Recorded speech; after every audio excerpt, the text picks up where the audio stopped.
को खींचते हुए बेड के पास लाकर धक्का दे देता है और उसके ऊपर आकर उसे जबरदस्ती किस करने लगता है। श्रेया उससे खुद को छुड़ाने की कोशिश करने लगती है, पर रोनित ने उसे मजबूती से पकड़ रखा था। श्रेया अपनी पूरी ताकत लगाकर उसे दूसरी साइड धक्का दे देती है। रोनित उसके बगल में लेटकर हंसते हुए बोलता है, अभी तो तुम्हें छोड़ रहा हूँ, पर दोबारा भागने की कोशिश की ना तो शादी से पहले ही सुहागरात मना लूंगा और फिर तुम भी मुझे रोक नहीं पाओगी। चलो अब चुपचाप सो जाओ, कल सुबह शादी है हमारी। इतना बोलकर वो अपनी आंखें बंद कर लेता है। श्रेया भी उठकर बैठ जाती है और वो उसे गुस्से में देख रही थी। वो फिर जल्दी से बेड से उतरकर कमरे में लगे सोफे पर जाकर बैठ जाती है। उसे अब बहुत टेंशन होने लगी थी कि वो वहां से आखिर कैसे निकलेगी। सुबह का समय, रोनित की सुबह नींद खुलती है। वो अपने बगल में देखता है पर उसके बेड पर श्रेया नहीं थी। वो फिर सामने सोफे की तरफ देखता है। श्रेया बैठे बैठे ही अपना सर सोफे पर टिकाकर सो गई थी। रोनित धीरे से बेड से उतरकर उसके करीब आकर बैठ जाता है और उसे देखने लगता है। श्रेया सोते समय बहुत ही प्यारी और मासूम लग रही थी। रोनित फिर उसके चेहरे पर अपनी उंगलियां घुमाने लगता है। किसी के छूने के एहसास से ही श्रेया झटके से अपनी आंखें खोलकर बैठ जाती है और रोनित को अपने इतने पास देखकर वो उसे धक्का देती है, जिससे रोनित पीछे की तरफ हट जाता है। श्रेया गुस्से से उसे उंगली दिखाकर बोलती है, खबरदार जो मुझे छुआ तो मुझसे बुरा कोई नहीं होगा। रोनित उसकी बात सुनकर हंसते हुए बोलता है, रिलैक्स, नहीं छू रहा हूँ तुम्हें। कहा तो जब तक शादी नहीं हो जाएगी तुम्हें मैं हाथ भी नहीं लगाऊंगा, लेकिन शादी के बाद तुम्हें छोड़ूंगा भी नहीं, ये बात याद रखना। एक बार शादी हो जाने दो, उसके बाद देखना तुम कि मैं क्या करूंगा। श्रेया उसकी बात सुनकर गुस्से में बोलती है, मुझे मेरे परिवार से मिलना है। रोनित, मिल लेना, तुम्हारा परिवार कहाँ भागे जा रहा है। पहले तुम तैयार हो जाओ, मैं लड़कियों को भेजता हूँ तुम्हें तैयार करने के लिए। तैयार होकर मेरी दुल्हन बनकर जल्दी से बाहर आ जाओ। इतना बोलकर वो कमरे के बाहर चला जाता है। उसके जाने के बाद श्रेया का मन बेचैन हो उठता है, क्योंकि वो रुद्र के पास कैसे भी करके संदेश पहुंचाना चाहती थी कि वो मुसीबत में है। इधर रोनित अपने बंगले के पीछे बने एक कॉटेज के अंदर जाता है, जहाँ उसमें आदमी मौजूद थे। रोनित अपने आदमियों को देखता है और रुककर कमरे के अंदर चला जाता है। कमरे के अंदर नीलम, निशांत और देवकी जी को बांध कर रखा गया था। रोनित उन सबको देखकर हंसते हुए बोलता है, कैसे हो आप तीनों, रात को अच्छी नींद आई ना। निशांत उसकी बात सुनकर अपने दांत पीसते हुए बोलता है, मेरी बहन कहाँ है, मेरे हाथ खोल एक बार, फिर देख मैं तेरे साथ क्या करता हूँ। रोनित उसकी बात सुनकर पागलों की तरह हंसी हंसते हुए बोलता है, साले साहब, एक तो तुम्हें पहले ही चोट लगी हुई है और ऊपर से तुम चाहते हो कि मैं तुम्हारे हाथ खोलूं। देखो चुपचाप से बैठो, वरना चल भी नहीं पाओगे। इतना मार मारूंगा कि जो बची कुची हड्डियां है ना वो भी टूट जाएगी। और रही तुम्हारी बहन, वो तो बिल्कुल सुरक्षित है मेरे पास, उसे कुछ नहीं किया हूँ। मैं तुम लोगों को ये बोलने आया था कि अभी थोड़ी देर में मेरी और श्रेया की शादी होने वाली है, इसलिए तुम तीनों तैयार हो जाओ, क्योंकि आज के बाद से तुम लोग फिर अपनी श्रेया को दोबारा नहीं देख पाओगे। देवकी जी रोते हुए बोलती है, रोनित बेटा, तुम्हारे पापा और मेरे पति बहुत अच्छे दोस्त थे। वो चाहते थे कि तुम्हारी और श्रेया की शादी पूरी रीति रिवाज और धूमधाम से हो, फिर तुम ये क्या कर रहे हो, ऐसे तुम मेरी बच्ची से शादी नहीं कर सकते। रोनित देवकी जी की आंखों में आंखें डालकर गुस्से में बोलता है, मैं भी यही चाहता था कि मेरी और श्रेया की शादी पूरे रीति रिवाज और धूमधाम से हो, पर आपकी वो बेटी जब देखो मेरी बेइज्जती करती रहती है और आपका ये बेटा भी मुझे धमकी देता रहता है। क्या हो गया अगर 2-3 बार जेल चला गया तो? कोई गुनाह कर दिया क्या? हर वक्त तुम लोग मुझे नीचा दिखाते रहते थे जब भी तुम लोगों से अच्छे से बात की, पर नहीं, तुम लोगों को तो मेरी बात समझ ही नहीं आ रही थी, तो अब भुगतो। अब तो मैं इसी तरीके से शादी करूंगा और फिर उसे और तुम लोगों को बताऊंगा कि मैं क्या चीज हूँ। इतना बोलकर रोनित वहाँ से चला जाता है। थोड़ी देर बाद श्रेया पूरी तरह से तैयार हो जाती है। वो खुद को आईने में देखती है, वो बहुत खूबसूरत लग रही थी।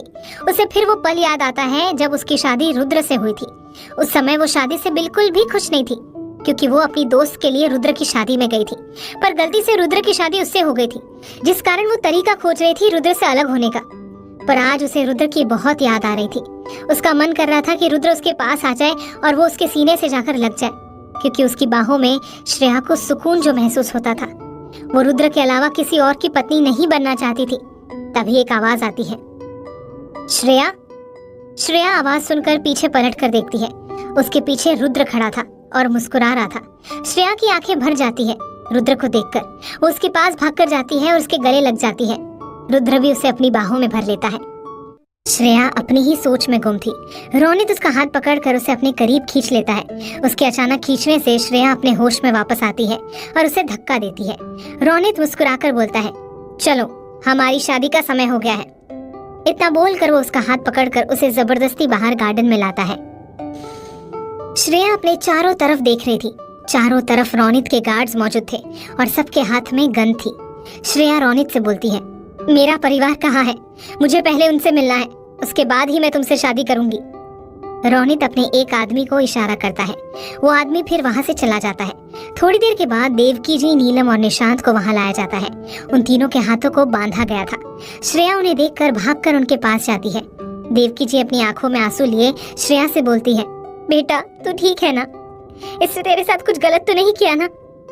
श्रेया अपना सर हिलाकर बोलती है, नहीं माँ, मैं बिल्कुल ठीक हूँ। निशांत रोनित को गुस्से में घूर रहा था। श्रेया फिर नीलम के पास आती है और उसके और देवकी जी के हाथ खोलने लगती है। तभी रोनित ये देखकर गुस्से में उसका बाजू पीछे से पकड़कर उसे अपनी तरफ से पलटता है और उसे अपने करीब खींच लेता है। श्रेया उसके सीने पर मारते हुए बोलती है, छोड़ो मुझे। रोनित अपने दांत पीसते हुए बोलता है, किससे पूछकर तुम इनके हाथ खोल रही हो? मैंने बस इन्हें यहाँ इसलिए बुलाया है ताकि ये हमारी शादी देख सके और तुम्हें भी आखिरी बार देख सके, क्योंकि आज के बाद से ना तो तुम इनसे कभी दोबारा मिल पाओगी और ना ये तुमसे। श्रेया रोनित की बात सुनकर गुस्से में बोलती है, तुम बहुत गलत कर रहे हो रोनित, देखना तुम बहुत पछताओगे। मैं अभी भी बोल रही हूँ कि मुझे और मेरे परिवार को यहाँ से जाने दो, वरना तुम्हारी जान जाएगी तुम्हारे हाथों से। तुम अपनी मौत के खुद जिम्मेदार बन रहे हो। रोनित उसकी ये बात सुनकर उसका बाल पीछे से पकड़ लेता है, जिससे श्रेया की चीख निकल पड़ती है। वो फिर श्रेया की आंखों में देखते हुए गुस्से में बोलता है, अपनी बकवास बंद कर, कल से ही तेरी बातें सुने जा रहा हूँ। तेरी बातें सुन सुनकर मैं पक चुका हूँ। किसकी इतनी हिम्मत जो मुझे हाथ भी लगा सके? अब चल, हमारी शादी का समय हो गया है। इतना बोलकर वो श्रेया को खींचते हुए जबरदस्ती मंडप में ले जाने लगता है। देवकी जी, निशांत और नीलम ये देखकर चिल्लाने लगते हैं। वो उसे ऐसा ना करने के लिए बोल रहे थे, पर रोनित कहाँ उनकी सुनने वाला था। वो फिर श्रेया को बैठने के लिए बोलता है। श्रेया गुस्से में बोलती है, मैं तुमसे शादी नहीं करूंगी, मेरी शादी हो चुकी है, मैं रुद्र प्रताप सिंह की पत्नी हूँ। रोनित इसकी बात सुनकर अपने आदमियों को इशारा करता है। उसके आदमी उसका इशारा पाते ही नीलम, निशांत और देवकी जी के सर पर गन तान देता है। श्रेया ये देखकर घबराते हुए बोलती है, नहीं, मेरे परिवार को कुछ मत करना प्लीज। रोनित, तो फिर चुपचाप से बैठ मंडप पर। श्रेया उसकी बात सुनकर जल्दी से बैठ जाती है। रोनित फिर अपनी गन निकालकर पंडित जी की तरफ देखता है। पंडित भी बहुत घबराया हुआ था। उसे देखकर ही पता चल रहा था कि उसे किस तरह से वहां लाया गया होगा। रोनित फिर पंडित की तरफ गन पॉइंट करके बोलता है, अबे बुड्ढे, अब तुझे क्या अलग से बोलूंगा? जल्दी से जल्दी शादी शुरू कर, और हाँ, जितनी रस्म है ना उतने ही करना। अगर जानबूझकर देर की ना शादी करवाने में, इस जलते हुए हवन कुंड में तेरी चिता जला दूंगा। पंडित उसकी ये बात सुनकर घबराते हुए मंत्र पढ़ने लगता है। श्रेया चुपचाप बैठी हुई थी। उसकी आंखों से अब आंसू गिरने लगे थे। उसे रुद्र की बहुत याद आ रही थी। वो अपने सामने परिवार को देखने लगती है। नीलम, निशांत और देवकी जी की आंखों से भी आंसू गिर रहे थे। वहीं निशांत भी मजबूर था, आखिर वो कर भी क्या सकता था। वो तीनों भी श्रेया को बेबसी से देख रहे थे। रोनित धीरे से श्रेया के कान में बोलता है, बस कुछ देर और, उसके बाद ये शादी हो जाएगी, फिर तुम हमेशा हमेशा के लिए मेरी। उसके बाद देखो मैं तुम्हारे साथ क्या क्या करता हूँ। श्रेया उसकी बात सुनकर गुस्से में उसकी तरफ देखती है। रोनित के होठों पर शैतानी हंसी आ जाती है। तभी अचानक से वहाँ का माहौल बदलने लगता है। बाहर गाड़ियाँ रुकने की आवाज आने लगती है। रोनित आवाज सुनकर अपने आदमियों को बाहर देखने का इशारा करता है। उसके आदमी उसका इशारा पाते ही तुरंत मेंशन के बाहर चले जाते हैं। पर जितने भी आदमी बाहर गए थे वो सब अब तक अंदर नहीं आए थे। रोनित ये देखकर अपने एक गार्ड को बुलाता है, क्या हुआ, जाकर देख कर आ, ये लोग अभी तक अंदर क्यों नहीं आए? रोनित का गार्ड भी तुरंत बाहर जाता है। तभी गोली चलने की आवाज आती है और वो गार्ड भी वापस अंदर नहीं आता। रोनित ये देखकर गुस्से में बोलता है, क्या हो रहा है ये सब? उसने अभी अपनी बात पूरी ही नहीं की थी कि तभी उनके कानों में किसी के चलने की आवाज सुनाई पड़ी। सभी बाहर की तरफ देखते हैं। एक आदमी फुल एटीट्यूड के साथ चलते हुए अंदर की तरफ आ रहा था। उस आदमी ने अपने चेहरे पर मास्क लगाया हुआ था, पर उसकी पर्सनालिटी काफी आकर्षक थी। सभी उसे बड़े ध्यान से देख रहे थे। वहीं श्रेया उस आदमी को देखकर मुस्कुरा देती है। रोनित जबरदस्ती श्रेया से शादी कर रहा था। श्रेया मंडप पर बैठी हुई थी। उसे अंदर ही अंदर बहुत डर लग रहा था। जैसे जैसे मंत्र पढ़े जा रहे थे वैसे वैसे उसके दिल की धड़कनें भी तेज हो रही थी। श्रेया अपनी आंखों में आंसू लिए धीरे से बोलती है, रुद्र जी कहाँ हैं आप? आ जाइए प्लीज, मुझे आपकी जरूरत है। उसका इतना ही बोलना था, तभी वहाँ का माहौल अपने आप चेंज हो जाता है। बाहर बहुत सारी गाड़ियाँ रुकने की आवाज आती है। रोनित के कुछ आदमी आवाज सुनकर बाहर जाते हैं, पर वो वापस लौट कर नहीं आते। रोनित ये देखकर अपने एक गार्ड को बोलता है, जाओ जाकर देख कर आओ कौन आया है बाहर। रोनित का गार्ड उसका ऑर्डर सुनकर बाहर चला जाता है। तभी गोली चलने की आवाज आती है और वो गार्ड भी लौट कर नहीं आता। रोनित ये देखकर गुस्से में बोलता है, क्या हो रहा है यहाँ पर। उसका इतना ही बोलना था कि तभी श्रेया को सामने से एक आदमी चलते हुए नजर आता है। उस आदमी की पर्सनालिटी और रौब देखकर वहाँ का माहौल बिल्कुल शांत हो गया था। श्रेया हैरानी से उस आदमी को देख रही थी। वो खुद में ही बोलती है, ऐसा कैसे हो सकता है, मतलब ये सच में आ गए। वो आदमी गुस्से में रोनित की तरफ देख रहा था। रोनित के गार्ड उस आदमी को रोकने जैसे ही बढ़ते हैं, तभी उस आदमी के पीछे बहुत सारे गार्ड्स आने लगते हैं। रोनित के गार्ड्स उन सारे गार्ड्स को देखकर अपनी अपनी जगह पर डर से जम जाते हैं। उस आदमी के गार्ड्स रोनित के गार्ड से भी बहुत ज्यादा थे। वो लोग चारों तरफ से उन सबको घेर लेते हैं और सबके सर पर गन तान लेते हैं।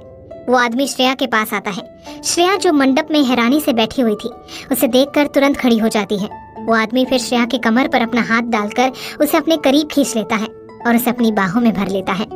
उस आदमी ने अपने चेहरे पर मास्क लगाया हुआ था। श्रेया जब उस आदमी की बाहों से जाकर लगती है तो उसे ऐसा लगता है जैसे उसकी बाहों से सुरक्षित जगह दूसरी कोई हो ही नहीं सकती, जैसे वो दुनिया के सबसे सुरक्षित हाथों में आ चुकी है। श्रेया अपना सर उठाकर उस आदमी की तरफ देखती है। वो आदमी भी श्रेया की आंखों में देख रहा था। श्रेया की आंखें नम थी। वो रोते हुए बोलती है, रुद्र जी आप आ गए, मैं आप ही का इंतजार कर रही थी। रुद्र उसकी आंखें पोंछते हुए बोलता है, श्रेया तुम्हें मालूम है ना कि मैं तुम्हारी आंखों में आंसू देखना बर्दाश्त नहीं कर सकता, और जिसकी वजह से तुम्हारी इन आंखों में आंसू आए हैं ना, उसे अब मैं खून के आंसू रुलाऊंगा। इतना बोलकर वो रोनित की तरफ गुस्से में देखता है। रोनित तो रुद्र का नाम सुनकर भी डर से कांपने लगा था। रुद्र फिर अपना मास्क उतार देता है। श्रेया रुद्र से बोलती है, रुद्र जी आपको पता है ये मुझे जबरदस्ती यहाँ ले आया और इसने मुझे ब्लैकमेल भी किया, और जब मैंने इसे बताया कि मैं आपकी पत्नी हूँ तो इसने मेरा मजाक उड़ाया और यहाँ तक कि मुझे थप्पड़ भी मारा। रुद्र ये सब सुनकर गुस्से में अपने हाथ की मुट्ठी कस लेता है और एक पंच रोनित के मुंह पर मारता है। वो पंच इतना जोर का था कि रोनित जाकर जमीन पर गिर जाता है और उसके मुंह से खून का फुवारा निकल आता है। वहीं श्रेया का भाई निशांत भी रुद्र को देखकर बहुत ही बुरी तरह चौंक गया था। उसने आज तक सिर्फ रुद्र का नाम ही सुना था, पर आज उसे पहली बार अपनी आंखों के सामने देख रहा था। देवकी जी निशांत से बोलती है, निशांत ये कौन है। निशांत रुद्र की तरफ देखते हुए ही बोलता है, माँ ये रुद्र प्रताप सिंह है, दिल्ली का मशहूर बिजनेसमैन। इसका बिजनेस दूसरे शहर में भी फैला हुआ है, और मैंने इसके बारे में ये भी सुना है कि ये कभी भी अपने दुश्मनों को माफ नहीं करता है, बल्कि उन्हें मौत से भी बदतर सजा देता है, और इसकी सजा बहुत ही दर्दनाक होती है। देवकी जी और नीलम जब ये सुनती है तो वो दोनों भी थोड़ा घबरा जाती है। देवकी जी, पर ये यहाँ क्यों आया है और श्रेया से इसका क्या लेना देना है। निशांत, मुझे भी नहीं पता। वही रोनित अपने गाल पर अपना एक हाथ रखा हुआ था। वो लड़खड़ाते कदमों के साथ खड़ा होता है और रुद्र के सामने अपने हाथ जोड़कर बोलता है, मुझे माफ कर दीजिए सर, मुझे नहीं पता था कि ये आपकी बीवी है। मैं सच बोल रहा हूँ, मुझसे बहुत बड़ी गलती हो गई, प्लीज मुझे माफ कर दीजिए। रुद्र उसका कॉलर पकड़कर उसकी आंखों में देखते हुए गुस्से में बोलता है, जब श्रेया ने तुझे बताया था कि ये मेरी बीवी है तो उस समय तूने उसकी बात क्यों नहीं मानी। उस समय इससे माफी मांग लेता और इसे और इसके परिवार को जाने देता, पर नहीं, तूने इसका मजाक उड़ाया और ऊपर से इस पर हाथ भी उठाया। तो तुझे लगता है कि अब मैं तुझे माफ करूंगा? अब देख मैं तुझे क्या सजा देता हूँ। ये बोलकर रुद्र उसके पेट पर एक लात मारता है, जिससे रोनित फिर से जमीन पर गिर जाता है। रुद्र उसका एक हाथ पकड़कर पीछे की तरफ मोड़ते हुए बोलता है, कौन सा हाथ उठाया था साले, ये वाला या ये वाला। इतना बोलकर वो उसके दोनों हाथ पीछे की तरफ मोड़कर तोड़ देता है और हड्डी टूटने की आवाज आती है। रोनित दर्द में चिल्लाने लगता है। वही रोनित के गार्ड्स भी सब घबरा कर देख रहे थे। उन्हें अपने लिए डर लग रहा था कि अब उनके साथ क्या होगा। रुद्र फिर जलती हुई हवन कुंड से एक लकड़ी उठाकर बोलता है, शादी करेगा, वो भी रुद्र प्रताप सिंह की बीवी से? रुक, करवाता हूँ मैं तेरी शादी। इतना बोलकर वो उस जलती हुई लकड़ी को रोनित के प्राइवेट पार्ट पर फेंक देता है, जिससे रोनित की प्राइवेट पार्ट वाली जगह जलने लगती है। श्रेया देवकी जी की आवाज सुनकर रुद्र से अलग होने लगती है, पर रुद्र कहाँ उसकी बात सुनने वाला था। वो उसे और अपनी बाहों में कस लेता है। श्रेया को बहुत शर्म आने लगी थी, क्योंकि उसका परिवार जो वहीं मौजूद था। श्रेया धीरे से बोलती है, रुद्र जी छोड़िए ना। रुद्र, नहीं, मैं नहीं छोड़ूंगा। एक तो मैं इतने दिनों के बाद आया हूँ तुमसे मिलने, और तुम बोल रही हो कि मैं तुम्हें छोड़ दूं? बिल्कुल नहीं। श्रेया के गाल शर्म से लाल होने लगे थे। वो अपनी पूरी कोशिश कर रही थी रुद्र के बाहों से अलग होने की। वो फिर रुद्र की कमर पर पिंच करती है, जैसे रुद्र घूर कर उसकी तरफ देखता है। श्रेया उससे अलग होने लगती है, पर रुद्र उसके कमर पर हाथ डालकर उसे वापस अपने करीब कर लेता है। देवकी जी, नीलम और निशांत ये सब बहुत देर से देख रहे थे। श्रेया की नजरें झुकी हुई थी। उसकी हिम्मत नहीं हो रही थी कि वो अपने परिवार से नजर मिला सके। रुद्र देवकी जी से बोलता है, मैं अपनी पत्नी के गले लग रहा हूँ, और मुझे नहीं लगता कि अपनी पत्नी के गले लगने के लिए मुझे किसी से परमिशन लेनी चाहिए। पहले ये मेरी पत्नी है और आपकी बेटी बाद में। देवकी जी रुद्र के मुंह से ये सुनकर हैरानी से उसे और श्रेया को देखने लगती है। निशांत श्रेया से बोलता है, श्रेया, क्या ये सच है? तू क्या रुद्र प्रताप सिंह की पत्नी है? निशांत को तब तक विश्वास ही नहीं हो रहा था। श्रेया नजरें झुकाए हुए ही धीरे से अपना सर हाँ में हिला देती है। रुद्र ने अभी भी अपना एक हाथ उसके कमर पर रखा हुआ था और उसे खुद से चिपका कर पकड़ा हुआ था। वो नहीं चाहता था कि अब वो श्रेया को एक मिनट के लिए भी खुद से दूर करे। यही जब देवकी जी ये सुनती है तो वो हैरानी से बोलती है, क्या? पर तेरी शादी कब हुई श्रेया, और हमें इस बारे में क्यों नहीं पता है? तूने कब की शादी, और तूने हमें बताया क्यों नहीं? तुझे तो मैंने पढ़ने भेजा था ना, फिर तो शादी कैसे कर सकती है? श्रेया देवकी जी की बात सुनकर उसकी तरफ देखती है और रुद्र का हाथ अपने कमर से हटाने लगती है।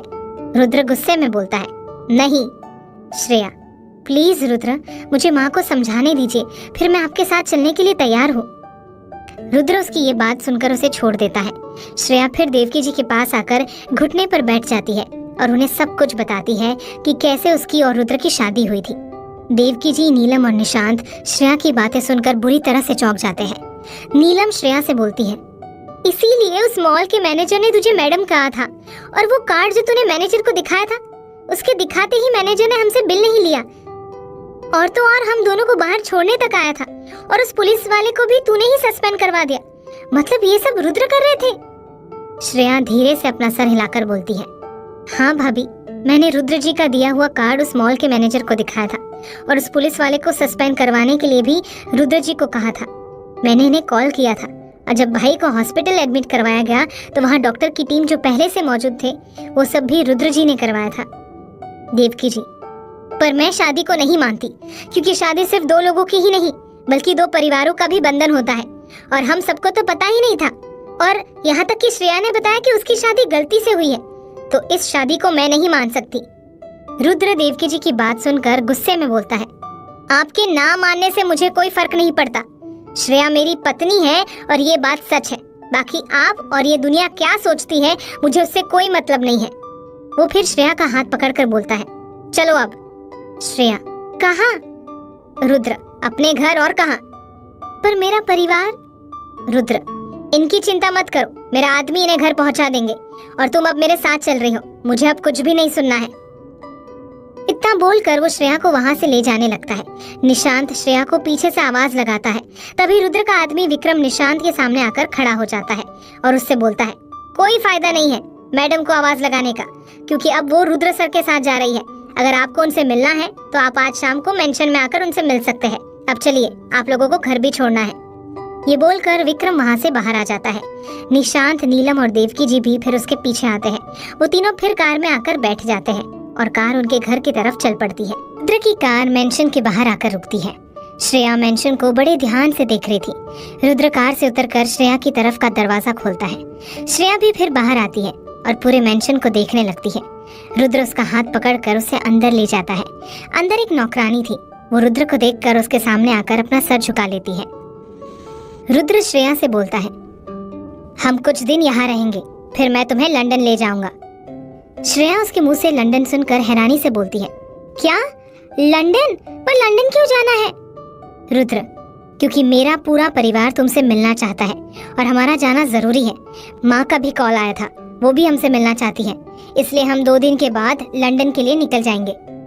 श्रेया, पर मैं नहीं जाना चाहती। रुद्र उसकी बात सुनकर उसे घूर कर देखता है और फिर नौकरानी से बोलता है, तुम जाओ और जाकर खाने की तैयारी करो। नौकरानी अपना सर झुकाकर वहां से चली जाती है। रुद्र फिर श्रेया का हाथ पकड़कर उसे कमरे के अंदर ले आता है और फिर कमरे का दरवाजा बंद कर देता है। श्रेया उस कमरे को देखकर रुद्र से बोलती है, ये किसका कमरा है? रुद्र, मेरा कमरा है, पर आप इस शहर में पहली बार आए हैं ना? फिर ये मेंशन और ये कमरा, मेरी तो कुछ समझ में नहीं आ रहा है। मैं इससे पहले भी यहाँ आ चुका हूँ और मैं जहाँ जाता हूँ वहाँ मेरे रहने के लिए एक मेंशन का इंतजाम मेरे आदमी करवा ही देते हैं। मुझे होटल में रहना बिल्कुल पसंद नहीं है। अच्छी बात है, पर मैं लंदन नहीं जाऊंगी। रुद्र उसके मुंह से फिर से ये सुनकर उसे गुस्से में दीवार से लगा देता है और उसके दोनों तरफ अपने हाथ रखकर उसकी आंखों में गुस्से से देखता है। श्रेया रुद्र की आंखों में गुस्सा देखकर जल्दी से अपनी नजरें झुका लेती है। रुद्र उसके ठुड्डी पर अपनी उंगली रखकर उसका चेहरा ऊपर करता है। श्रेया उसकी आंखों में देखने लगती है। रुद्र भी उसकी आंखों में देखते हुए बोलता है, तुम्हें क्या लगता है कि अब मैं तुम्हें यहाँ अकेले छोड़कर जाऊंगा? तो तुम बिल्कुल गलत समझ रही हो। तुम्हारी मर्जी हो चाहे ना हो, पर तुम्हें मेरे साथ चलना ही पड़ेगा। और तुम अभी अभी इतनी बड़ी मुसीबत से निकली हो, फिर भी तुम मेरे साथ नहीं जाना चाहती हो। अब मैं तुम्हें अकेला छोड़ने की रिस्क नहीं उठा सकता। श्रेया, पर रुद्र यहाँ मेरा परिवार रहता है, मैं उन सबको छोड़कर नहीं जा सकती। तुम्हारा परिवार बाद में आता है, पहले तुम मेरी पत्नी हो, इसलिए अपने परिवार की चिंता करना छोड़ दो। अगर चिंता करनी है तो सिर्फ मेरी करो। और दूसरी बात, मेरा पूरा परिवार तुमसे मिला नहीं है, सिर्फ मेरी माँ ही है जो तुम्हें जानती है।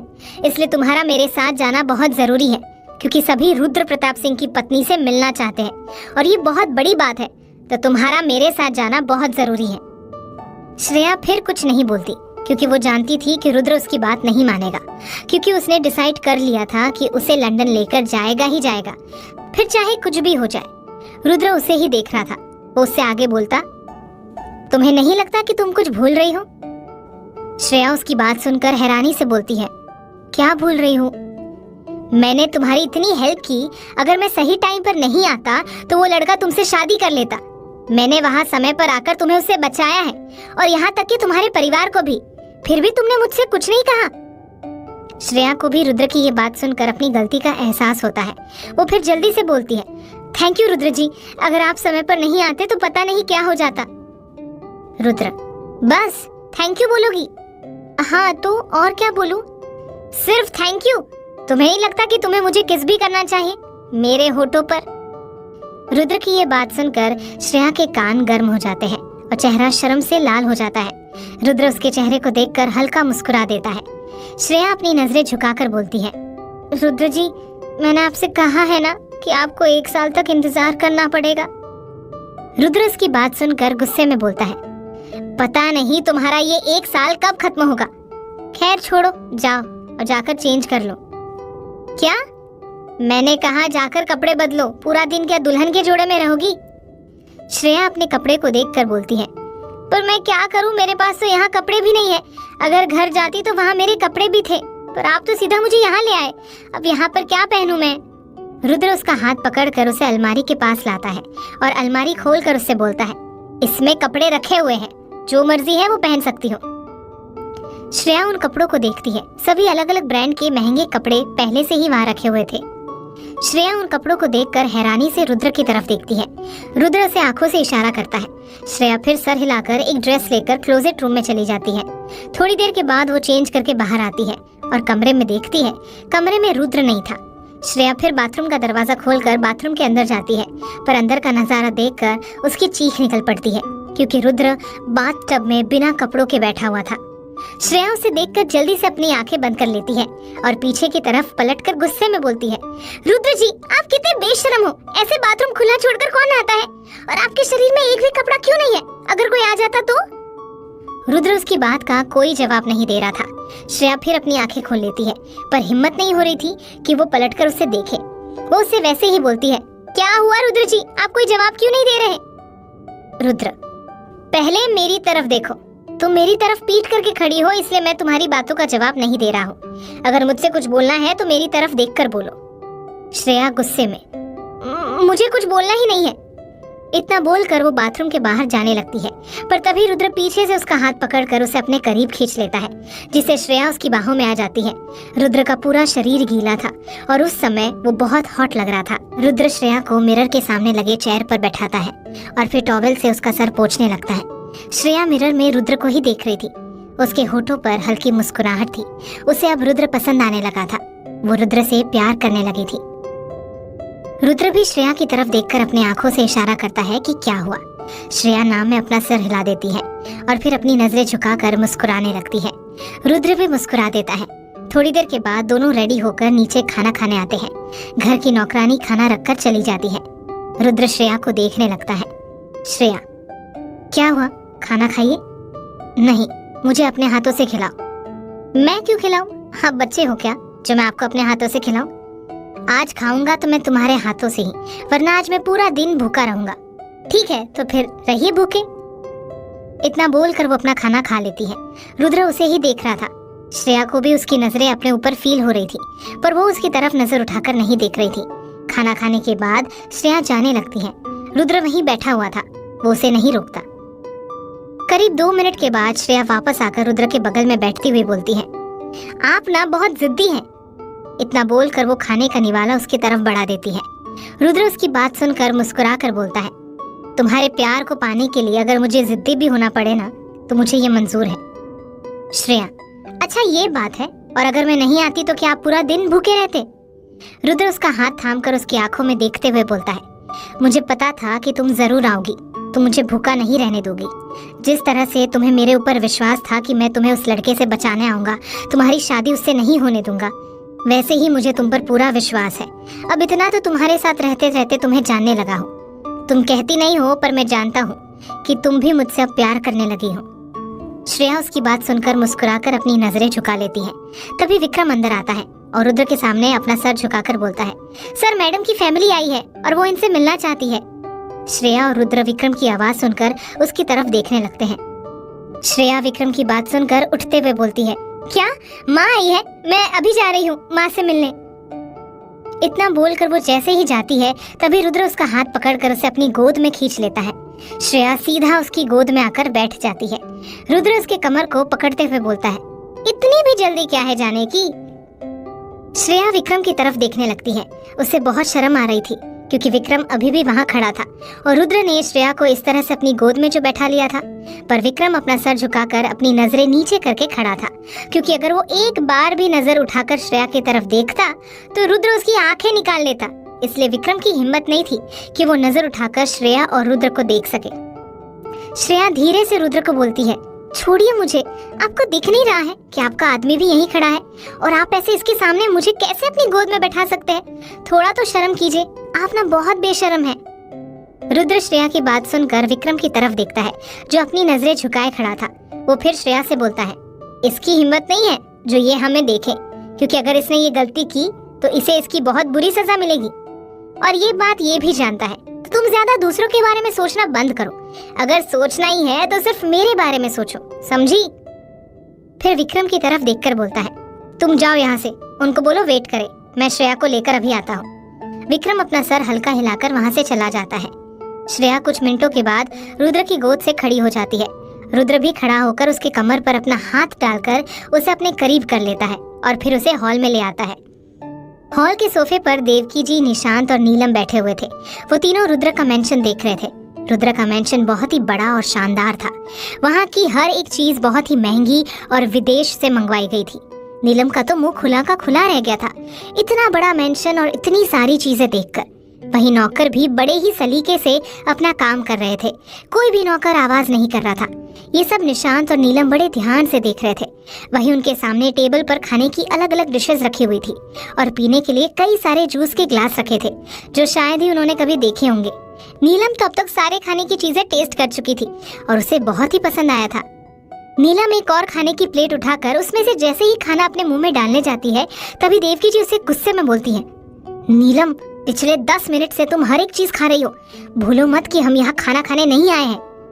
नीलम देवकी जी की बात सुनकर मुंह बनाते हुए बोलती है, माँ, ये सारी चीजें इतनी टेस्टी है, ऐसा खाना तो मैंने जिंदगी में पहली बार खाया है। और ये मेंशन, ये भी कितना बड़ा और खूबसूरत है। काश कि मैं यहाँ हमेशा के लिए रह सकती। ये तो मेरा सपना है माँ, ऐसे बड़े से मेंशन में रहने का, जहाँ इतने सारे नौकर हो और कोई काम ना करना पड़े। बस दिन भर आराम से बिस्तर पर पड़े रहो और नौकरों को आवाज लगाते रहो। फिर एक नौकर आकर पैर दबाएगा तो दूसरा नौकर खाना बनाएगा। श्रेया की लाइफ तो पूरी तरह से चेंज हो गई है माँ। वो कितनी लकी है ना कि उसे रुद्र प्रताप सिंह जैसा हस्बैंड मिला।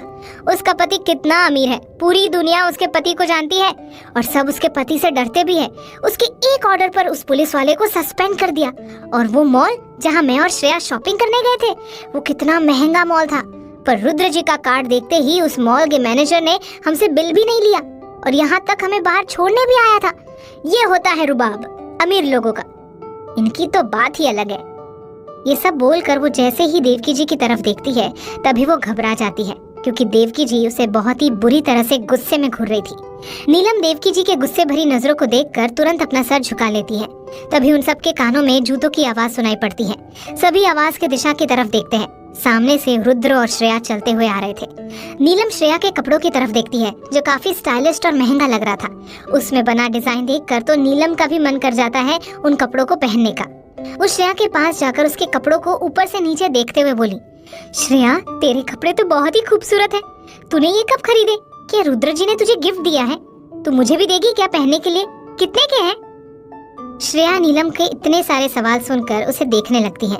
तभी रुद्र नीलम से बोलता है, 5 लाख के हैं ये, और अगर आपको पसंद है तो आप इन कपड़ों को अपने पास रख सकती है, क्योंकि मेरी पत्नी जो कपड़े एक बार पहन लेती है तो वो दोबारा उन कपड़ों को नहीं पहनती, उसे इसकी इजाजत नहीं है।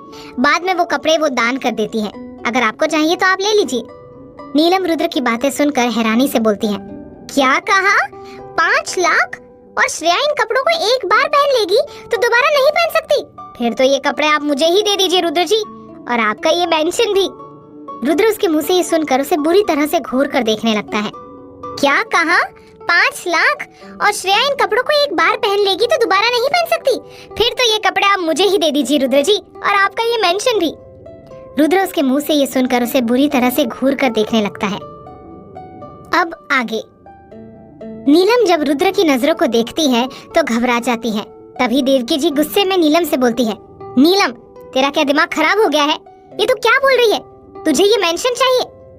निशांत भी गुस्से में नीलम से बोलता है, तुम्हारा लालच कभी कम नहीं होता है ना? जितना तुम्हारे लिए मैं करता हूँ उतना तुम्हें कम पड़ता है। नीलम, आप करते ही क्या है? निशांत उसकी बात सुनकर अपने दांत पीसते हुए बोलता है, तुम हमारे कमरे को नए डिजाइन से रेनोवेट करवाना चाहती थी तो मैंने करवाया ना, पैसे खर्च किए ना मैंने, जबकि हमारा नया घर बना था। उसके बाद तुम्हारी पूरी अलमारी कपड़ों से भरी पड़ी है, पर तुम्हें वो सब नहीं दिखता है क्या? तुम जो भी मुझसे मांगती हो मैं तुरंत तुम्हारे लिए ले आता हूँ, पर आज तो तुमने हद ही पार कर दी। घर चलो तुम। इतना बोलकर निशांत गुस्से में नीलम का हाथ पकड़कर उसे वहाँ से ले जाने लगता है। तभी रुद्र की आवाज आती है, रुक जाओ। निशांत रुद्र की आवाज सुनकर रुक जाता है और पलटकर उसकी तरफ देखता है। श्रेया और देवकी जी भी रुद्र को देख रही थी। रुद्र नीलम के पास आकर बोलता है, आपको ये मेंशन चाहिए ना? ठीक है, आज से ये मेंशन आपका हुआ। नीलम का मुंह खुला का खुला रह जाता है रुद्र की ये बात सुनकर। तभी देवकी जी रुद्र से बोलती है, नहीं ऐसा मत कीजिए, ये तो ऐसे ही बोल रही थी, आप इसकी बातों को ज्यादा मायने मत दीजिए, हमें कुछ नहीं चाहिए। रुद्र देवकी जी की तरफ देखकर बोलता है, कोई बात नहीं, ये मेरी श्रेया की भाभी है, पहली बार मेरे घर आई है और मुझसे कुछ मांग रही है, और हमारे खानदान का नियम है कि अगर कोई कुछ मांगे तो उसे खाली हाथ नहीं लौटाते। और वैसे भी मैं तो यहाँ रहता ही नहीं हूँ, ये मेंशन खाली ही रहता है, तो आज से आप लोग यहाँ रहोगे। नीलम मुस्कुराते हुए पूरे मेंशन पर अपनी नजर घुमाते हुए बोलती है, क्या सच में ये पूरा मेंशन आज से हमारा हुआ? रुद्र, हाँ आज से ये मेंशन आपका हुआ। तभी श्रेया रुद्र से बोलती है, रुद्र भाभी ऐसे ही बोल रही थी, आप भाभी की बात को इतना सीरियस क्यों ले रहे हो? रुद्र प्यार से श्रेया के गालों को छूते हुए बोलता है, कोई बात नहीं जान, मैं तुम्हारी भाभी को निराश नहीं करना चाहता, वरना सिंह परिवार की क्या इज्जत रह जाएगी जब लोगों को पता चलेगा कि मेरी पत्नी की भाभी ने मुझसे कुछ मांगा और मैं उन्हें वो दे नहीं पाया। ये मेंशन तो कुछ भी नहीं है, और वैसे भी हम तो कल यहाँ से लंदन जा रहे हैं। देवकी जी ये सुनकर हैरानी से बोलती है, क्या लंदन? रुद्र, हाँ मेरा पूरा परिवार श्रेया से मिलना चाहता है, इसलिए मैं श्रेया को लंदन लेकर जा रहा हूँ। देवकी जी श्रेया की तरफ देखती है, उनकी आंखें नम हो गई थी। वो रुद्र से बोलती है, निशांत ने मुझे समझाया और मैंने भी इस बारे में बहुत सोचा, भले ही जैसी भी शादी हुई हो, पर श्रेया अब आपकी पत्नी है। आपसे आज मैं एक विनती करती हूँ, प्लीज मेरी बेटी का ध्यान रखना। रुद्र देवकी जी का हाथ थामकर बोलता है, आप चिंता मत कीजिए, ये सिर्फ मेरी पत्नी नहीं है बल्कि मेरी जान भी बन गई है, और मैं इससे बहुत प्यार करता हूँ। मेरी लाइफ में इसकी बहुत इंपॉर्टेंस है। अगर आप ये बात नहीं भी बोलती ना, तब भी मैं इसका पूरा ध्यान रखता। आप बेफिक्र रहिए, श्रेया मेरी जिम्मेदारी है और मैं आपसे ये वादा करता हूँ कि मैं मेरी वजह से कभी भी श्रेया की आंखों में आंसू नहीं आने दूंगा। मैं श्रेया को बहुत सारी खुशी दूंगा जो वो डिजर्व करती है। देवकी जी रुद्र की बात सुनकर मुस्कुरा देती हैं। अब उन्हें तसल्ली हो गई थी कि उनकी बेटी रुद्र के साथ पूरी जिंदगी खुशी से रहेगी। अब उन्हें किसी बात की चिंता नहीं थी। वही श्रेया भी रुद्र को प्यार भरी नजरों से देख रही थी। तभी नीलम बोलती है, रुद्र जी। नीलम की आवाज सुनकर सभी उसकी तरफ देखने लगते हैं। कहिए। नीलम, मेंशन के साथ मेंशन में काम कर रहे नौकर ये सब भी यहाँ रहेंगे ना, वरना अगर ये सब चले गए तो इस बड़े से मेंशन की सफाई कौन करेगा?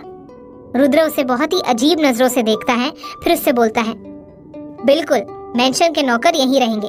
ये नौकर कहाँ जाएंगे? नीलम, पर आप लोग तो चले जाएंगे, फिर उन नौकरों को उनकी सैलरी कौन देगा? इतने सारे नौकर हैं यहाँ और मेरा निशांत इतना नहीं कमाता जो इतने सारे नौकरों को सैलरी दे सके। रुद्र, आपको ये सब चिंता करने की जरूरत नहीं है। नौकरों को उनका पेमेंट हर महीने उनके अकाउंट में ट्रांसफर हो जाता है। अब आप घर जाइए और अपना सामान पैक कीजिए, कल सुबह आ जाना। नीलम ये सुनकर खुशी से मुस्कुराते हुए वहाँ से चली जाती है। निशांत रुद्र के सामने अपना हाथ जोड़कर बोलता है, उसकी तरफ से मैं आपसे माफी मांगता हूँ। रुद्र, कोई बात नहीं, मुझे उनकी बात का बुरा नहीं लगा। थोड़ी देर के बाद निशांत और देवकी जी भी वहाँ से चले जाते हैं। आखिर क्या होगा कहानी में आगे, जानने के लिए सुनिए अगला एपिसोड सिर्फ प्रतिलिपि एफएम पर।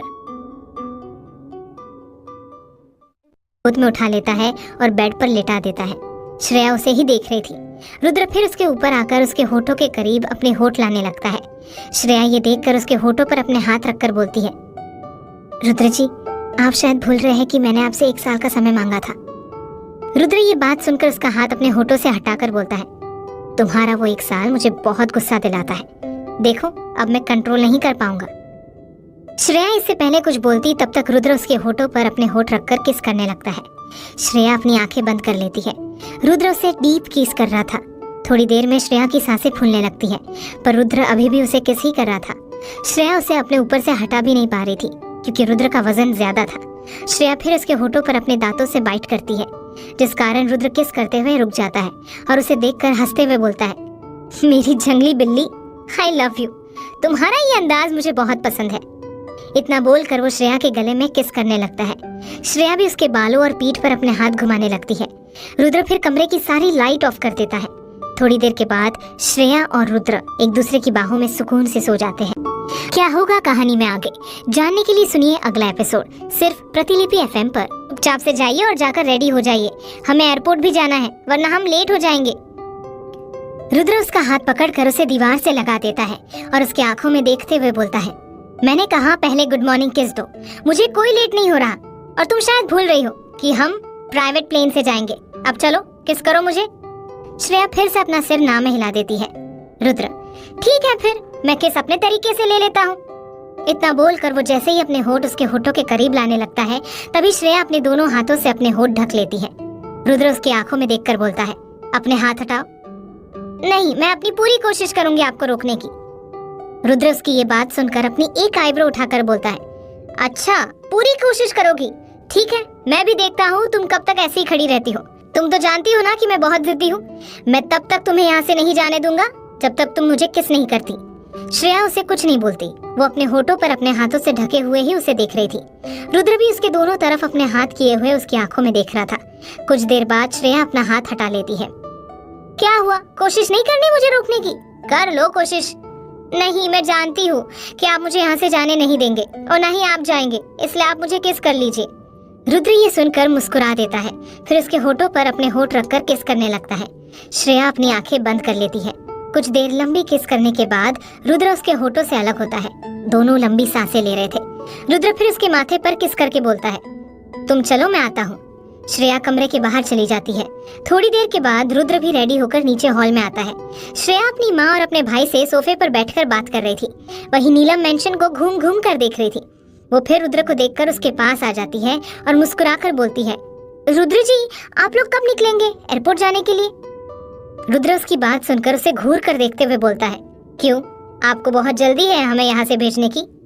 नीलम रुद्र की ये बात सुनकर थोड़ा घबरा जाती है और कहती है, नहीं, मेरे बोलने का मतलब ये था कि आप लोगों को लेट ना हो जाए, इसलिए, वरना आप जब तक चाहे यहाँ रुक सकते हैं। रुद्र उसे कोई जवाब नहीं देता और फिर श्रेया के पास आ जाता है। श्रेया रुद्र को देखकर खड़ी हो जाती है। देवकी जी रुद्र के सामने अपने हाथ जोड़कर नमस्ते बोलती है। रुद्र भी उन्हें नमस्ते बोलता है। देवकी जी, आप लोग वापस कब आएंगे? रुद्र, अभी नहीं बता सकता, पर आप चिंता मत कीजिए, मैं आपकी बात रोज श्रेया से करवाऊंगा, वीडियो कॉल पर। और श्रेया की चिंता बिल्कुल मत कीजिए, मैं उसका पूरा ध्यान रखूंगा। देवकी जी श्रेया के गाल पर अपना हाथ रखकर बोलती है, मैं जानती हूँ और मैं इस बात से पूरी तरह से निश्चिंत हूँ कि आप मेरी श्रेया का पूरा ध्यान रखेंगे। श्रेया अपनी माँ के गले लग जाती है। देवकी जी भी प्यार से उसके माथे पर किस करती है। निशांत भी फिर श्रेया के गले लगकर बोलता है, अपना ध्यान रखना। श्रेया हाँ में अपना सर हिला देती है। वो फिर नीलम के पास आकर बोलती है, भाभी, मेंशन को बाद में देख लेना, अभी मुझसे तो मिल लो, मैं जा रही हूँ, फिर पता नहीं कब आपसे मुलाकात होगी। नीलम श्रेया की बात सुनकर मुस्कुरा देती है और उसके गले लग जाती है। श्रेया भी मुस्कुराकर उसे गले लगती है। रुद्र ये देखकर मुंह बना लेता है क्योंकि उसे नीलम पर गुस्सा आने लगा था, इसीलिए वो श्रेया को नीलम से दूर ही रखना चाहता था। रुद्र इतना जान गया था कि नीलम बहुत ही मतलबी औरत है, जो अपने मतलब के सामने किसी को कुछ नहीं समझती। वो फिर श्रेया के पास आकर उसका हाथ पकड़कर उसे नीलम से अलग करते हुए बोलता है, बहुत गले लग लिया तुमने अपनी भाभी को, अब हमें एयरपोर्ट चलना चाहिए, हमें लेट हो रहा है। श्रेया, पर हमने तो अभी तक ब्रेकफास्ट भी नहीं किया है, वो प्लेन के अंदर कर लेना, चलो अब। श्रेया फिर देवकी जी के पास आकर उनके गले लगकर बोलती है, माँ, मुझे याद करके रोना नहीं, मैं आपसे रोज बात करूंगी। देवकी जी अपना सिर हाँ में हिला देती है। श्रेया फिर रुद्र के साथ बाहर आती है। देवकी जी और निशांत भी उसे छोड़ने बाहर तक आते हैं। श्रेया कार में बैठती है। रुद्र भी उसके बगल में बैठता है। ड्राइवर कार को एयरपोर्ट की तरफ मोड़ देता है। थोड़ी देर में दोनों एयरपोर्ट पहुंचते हैं। एयरपोर्ट के बाहर रुद्र के गार्ड मौजूद थे। श्रेया और रुद्र कार से उतरकर एयरपोर्ट के अंदर चले जाते हैं, जहाँ रुद्र का प्राइवेट प्लेन था। रुद्र श्रेया का हाथ पकड़कर उसे प्लेन के अंदर ले जाता है। श्रेया अंदर जाकर देखती है, अंदर सोफा लगा हुआ था, टीवी लगा था और वहाँ था एक कमरा जहाँ बेड भी था। ये सब श्रेया पहली बार देख रही थी। वो रुद्र से बोलती है, रुद्र जी, ऐसा प्लेन तो मैंने पहली बार देखा है, ये कितना अच्छा है। रुद्र मुस्कुराकर उसे सोफे पर बैठा देता है और उसके बगल में बैठते हुए बोलता है, तुम्हें अच्छा लगा ना? बस मुझे ये जानकर बहुत खुशी हुई। श्रेया मुस्कुराकर उसके कंधे पर अपना सर रख लेती है और खिड़की के बाहर देखने लगती है। प्लेन थोड़ी ही देर में उड़ान भर लेती है। रुद्र श्रेया को अपनी गोद में उठाकर स्विमिंग पूल की तरफ ले जाता है। श्रेया रुद्र को बार बार मना कर रही थी, पर रुद्र उसकी कहाँ सुनने वाला था। वो स्विमिंग पूल के पास लाकर श्रेया को खड़ा करता है और फिर अपना शर्ट खोलने लगता है। श्रेया ये देखकर अपनी आंखें बंद कर लेती है और कहती है, रुद्र जी प्लीज, मुझे आपके साथ नहीं नहाना है। रुद्र, नहाना पड़ेगा, मैंने बोल दिया ना, आप बहुत जिद्दी हो। वो तो मैं बचपन से हूँ, चलो अब चलते हैं। वैसे तुम भी अपने कपड़े खोलोगी या कपड़ों के साथ ही नहाओगी? श्रेया उसकी बात सुनकर घूर कर उसकी तरफ देखती है। रुद्र उसके चेहरे को देखकर हंसने लगता है। वो जानबूझकर उसे परेशान कर रहा था। श्रेया गुस्से में बोलती है, मुझे नहीं नहाना है, मैं बाथरूम में जाकर नहा लूंगी। इतना बोलकर वो वहाँ से भाग जाती है। रुद्र ये देखकर फिर से हंसने लगता है। थोड़ी देर के बाद श्रेया वापस से स्विमिंग पूल की तरफ आती है और रुद्र को देखती है। रुद्र स्विमिंग कर रहा था, जिसमें वो काफी ज्यादा हॉट लग रहा था। श्रेया तो उसे देखती ही रह जाती है। रुद्र की परफेक्ट बॉडी उसे अपनी तरफ अट्रैक्ट करने का काम कर रही थी। थोड़ी देर के बाद रुद्र नहाकर बाहर आता है और वहीं साइड में लगे एक सोफे पर बैठ जाता है। श्रेया उसके पास आकर टॉवेल से उसका सर पोंछने लगती है। रुद्र उसका हाथ पकड़कर उसे अपनी गोद में खींच लेता है। रुद्र की बॉडी पूरी तरह से गीली थी। श्रेया उसके परफेक्ट बॉडी को अपने हाथों से छूने लगती है। रुद्र ये देखकर मुस्कुराते हुए बोलता है, अब मुझे लगता है कि मुझे 1 साल तक इंतजार नहीं करना पड़ेगा, तुम अब बहुत ही जल्द मेरी हो जाओगी। श्रेया उसकी ये बात सुनकर शर्मा जाती है और उसके सीने में सर छुपा लेती है। रुद्र भी उसे अपनी बाहों में भर लेता है। कुछ देर के बाद रुद्र श्रेया को अपनी गोद में उठाकर कमरे में लाता है, फिर उसे बेड पर लिटा देता है। श्रेया उसे ही देख रही थी। रुद्र भी प्यार से उसकी आंखों में देखते हुए अपने बचे हुए कपड़े भी खोलकर फेंक देता है और श्रेया के ऊपर आकर कमरे की लाइट ऑफ कर देता है।